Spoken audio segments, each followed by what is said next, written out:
We know that atoms form molecules because a molecule typically is more stable and lower in energy than the atoms on their own.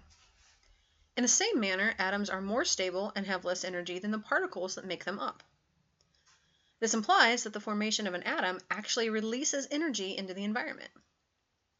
In turn, if we want to break the atom apart, we must add that same amount of energy into the atom.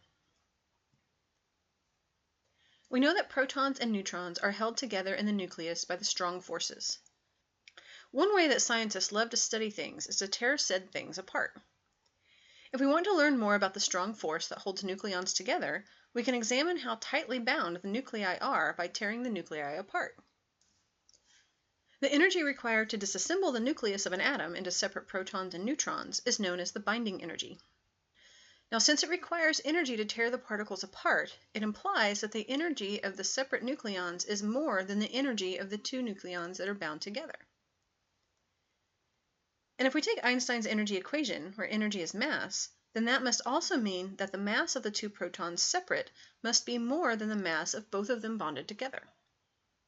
Looking at a graph of the binding energy per nucleon, we see some interesting things. This graph is showing us the amount of energy it takes to bind a certain number of nucleons.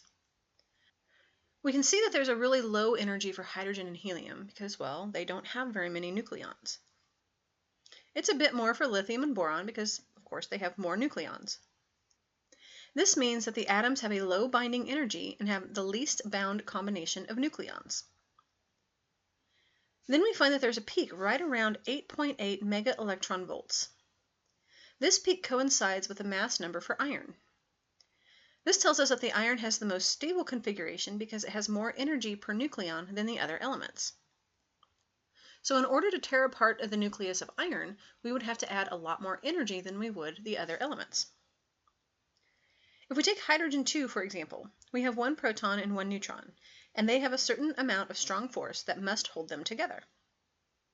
Helium 4, on the other hand, has two neutrons and two protons, and can arrange themselves in a more three-dimensional configuration where they all attract each other.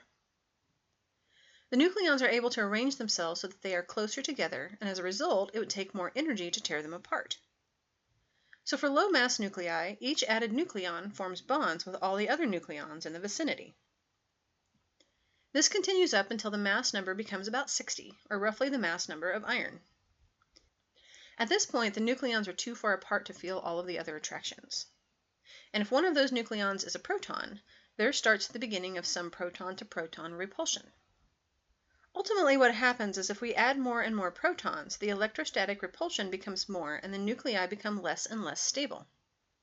And really, once you get over past uranium, where we have a binding energy of only about 7.5 mega electron volts, we don't find any stable elements. Let's look at this a little more closely by comparing the mass of a helium-4 atom to the total mass of its constituents.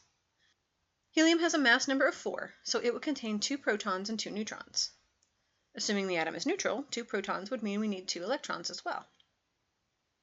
Taking these numbers by the masses of each particle, we find that the mass of a helium-4 atom is 4.032980 unified atomic mass units.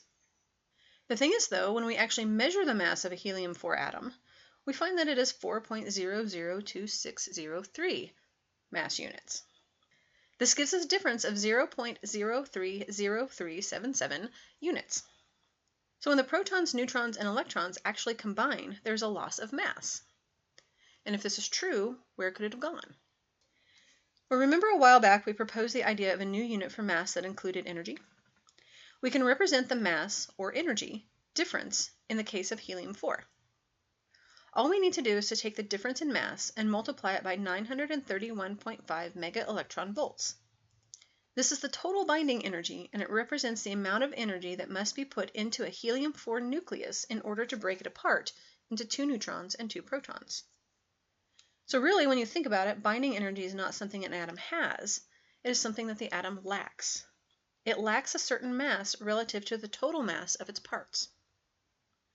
When we compare the energies of different atoms, we typically talk about the binding energy per nucleon. Just like it sounds, it is the total binding energy divided by the number of nucleons in the nucleus. Our helium nucleus, for example, had a total binding energy of 28.3 mega electron volts and a total of 4 nucleons. So its energy per nucleon would be 7.1 mega electron volts. Our chart shows the measured binding energy per nucleon for stable nuclei. We can see helium right there, just above 7 mega electron volts, and it is really not much below the peak of 8.7 mega electron volts. So as atomic mass increases, the curve rises sharply up to that 8.7 point, right around where A equals about 40. Then it levels off a bit more before making a slow decrease around A equals 80. This indicates that the larger nuclei are held together less tightly than those with a lower atomic mass. This, of course, tends to make the nuclei more unstable and allows the release of nuclear energy.